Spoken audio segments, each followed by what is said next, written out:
15 अगस्त को पूरा देश आज़ादी का जश्न मना रहा था और कोलकाता में कैंडल मार्च चल रहे थे, प्रोटेक्शन चल रहा था। उस लड़की के लिए जस्टिस की मांग की जा रही थी, जो एक लेडी डॉक्टर थी। उसकी इतनी क्रूरता के साथ उसकी हत्या कर दी जाती है और उसके बाद उसका रेप कर दिया जाता है। बहुत लोगों को नहीं पता होगा कि ये मामला क्या है। तो ये कोलकाता का एक मामला है। कोलकाता के एक आरजी कॉलेज एंड हॉस्पिटल में एक लेडी जो सिर्फ 31 साल की थी, उस हॉस्पिटल में वो वर्किंग थी, ट्रेनी थी और 36 घंटों से वो काम कर रही थी उस हॉस्पिटल में। उसको क्या पता था कि काम करने के दौरान जहाँ वर्किंग प्लेस है, जहाँ हर एक लड़की सेफ महसूस करती है, वहीं उसकी इतनी बुरी तरीके से हत्या कर दी जाएगी, मर्डर कर दिया जाएगा और उसका रेप कर दिया जाएगा और बाद में इसी मर्डर को सुसाइड का नाम दे दिया जाएगा। उसकी बॉडी की हर एक पार्ट को इतनी बुरी तरह से कुचला गया, तोड़ा मरोड़ा गया, टूटा फूटा गया कि हर एक पार्ट ना उसका खून निकल रहा था बॉडी के हर एक पार्ट से। उसकी बॉडी का कोई एक ऐसा पार्ट नहीं था जो सही सलामत हो। उसकी आंखों को इतना कूचा गया कि उसकी जो चश्मे उसने पहने हुए थे उसकी आंखों से निकल रहे थे। उसके कान से, मुंह से, हर जगह से ब्लड ही ब्लड आ रहा था। उसको पैरों को बस सोचते भी हो ना कि कितनी बुरी तरीके से किसी इंसान ने अपनी हैवानियत दिखाई कि मेरा रूह कांप बैठता है।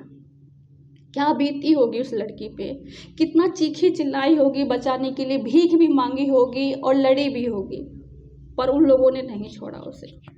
इतनी बेरहमी से मारा गया उसको। क्या कसूर था उसका? वो भी तो कुछ सपने लेकर आई होगी।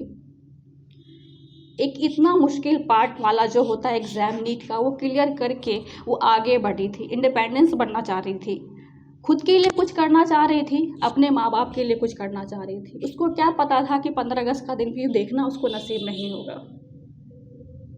हर कोई जस्टिस की मांग कर रहा है और मैं भी कर रही हूँ।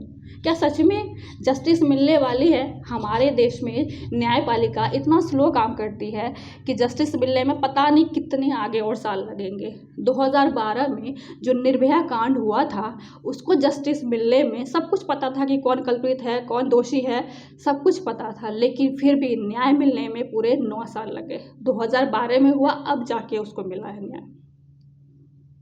इस केस को भी पता नहीं कब मिलेगी जस्टिस। सब कुछ आपके सामने है, लेकिन सारे सबूत को मिटा दिए गए हैं। उस कॉलेज के प्रिंसिपल का तुरंत ट्रांसफ़र हो जाता है किसी और कॉलेज में, वहाँ वो पढ़ाना शुरू कर देता है, अपना काम कर रहा है। वो सारे सबूतों को मिटा दिया गया है। कोई अचानक से आदमी आता है, वो कहता है कि मुझे फांसी पे लटका दो, मैं कल्प्रित हूँ, मैंने रेप किया है। एक आदमी का काम नहीं था, पूरा गैंग का काम था। पर हॉस्पिटल वाले, कोई भी सीसीटीवी कैमरे में कोई रिकॉर्डिंग नहीं है उनकी। कैसे? इतना बड़ा आपने हॉस्पिटल खोला है, कुछ भी रिकॉर्डिंग नहीं है।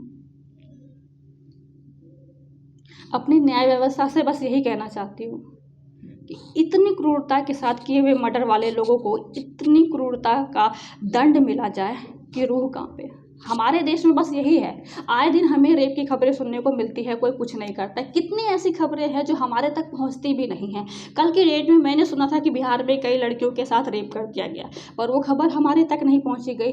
जब इस डॉक्टर के साथ रेप हुआ, उसके 2 दिन के बाद उत्तराखंड में भी एक रेप हुआ, जिसकी खबर अभी तक लोगों को नहीं है। डेली आए दिन कितने रेप होते हैं, अब कितने केसेस खुलते हैं, कुछ नहीं होता है। आम बात सी हो गई, अच्छा फलाने का रेप हो गया, उसका रेप हो गया, बस 2 दिन हम लोग आवाज़ उठाते हैं, उसके बाद सब बंद। क्या ऐसे चलेगा काम? ऐसे जस्टिस मिलेगा लड़कियों को? नहीं मिलेगा। हर जगह हम डर डर के कैसे जिए? अब कितने दिन जिए? हमें ये कहा जाता है कि ऐसे कपड़े पहनो, वैसे कपड़े पहनो, ऐसे लहजे में रहो, वैसे रहो, पर वो तो लेडी डॉक्टर अपने यूनिफॉर्म में थी, उसके साथ कैसे गलत हो गया?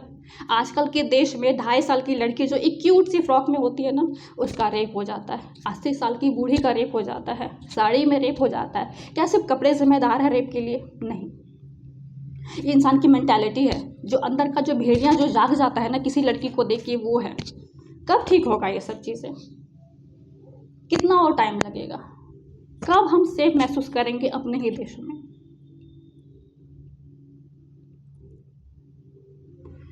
न्यायपालिका अपना काम तो कर ही रही है। बहुत ज़रूरी है कि हम भी अपने घर में अपने बच्चों को शिक्षा दें। बचपन से हम ये सिखाएं, जिस तरह से हम बेटियों को सिखाते हैं कि गुड टच क्या होता है, बैड टच क्या होता है ना, वैसे लड़कों को भी सिखाना चाहिए कि अपनी मर्यादा को समझो। किसको कैसे टच करना है ये समझो। अपनी बहन, अपनी माँ, अपनी बीवी की जिस तरह से इज्जत करते हो वैसे इज्जत बाहर की लड़कियों को भी दो। राह पे चल रही लड़की ना तुम्हारे लिए अपॉर्चुनिटी नहीं है, तुम्हारी जिम्मेदारी है। इस तरह का माहौल रखो कि वो तुमसे डरे नहीं। अपने बहन के लिए तुम शेर बनते हो, दूसरे के लिए भेड़िया क्यों बन जाते हो? क्यों तुम्हारे अंदर का भेड़िया जाग जाता है?